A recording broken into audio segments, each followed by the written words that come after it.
Coucou, alors je vais vous parler du théorème de Pythagore aujourd'hui.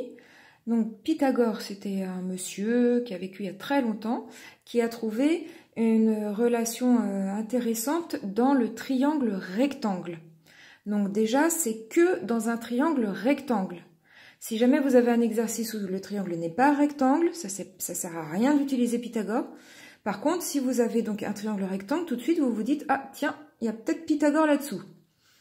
Ok, maintenant le théorème, il faut le savoir par cœur, je vous l'ai écrit ici, mais ça ne sert à rien de l'apprendre par cœur si vous ne comprenez pas ce qu'il dit et surtout à quoi il sert. Alors on va le détailler assez rapidement.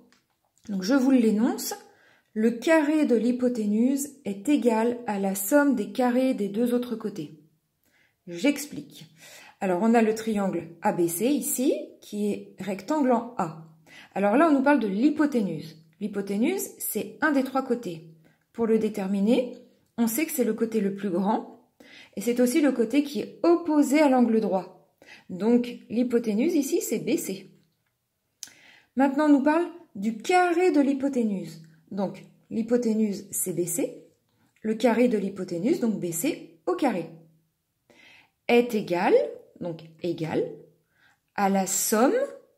Donc la somme, ça soit ici, la somme c'est plus, la somme des carrés des deux autres côtés. Donc les deux autres côtés sont AB et AC, donc la somme des carrés des deux autres côtés. Donc AB au carré et AC au carré. Voilà. Maintenant, vous voyez, à chaque fois on retrouve le A ici. Ça signifie que notre triangle est rectangle en A. Bon, ça c'est une petite aparté, c'est pas obligé de le savoir. Maintenant, ce théorème donc sert à calculer des mesures, des distances. Donc ça va servir à calculer la longueur de BC ou alors la longueur de AB ou la longueur de AC.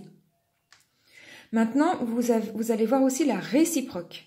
La réciproque, elle, c'est à l'envers, dans l'autre sens. Vous avez le théorème de Pythagore énoncé comme ceci et il va vous prouver que le triangle est rectangle.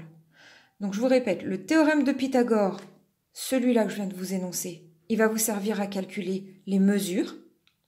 Par contre, la réciproque du théorème de Pythagore va vous servir à prouver que votre triangle est rectangle. Je vous montre ça dans d'autres vidéos, dans des exercices. À bientôt!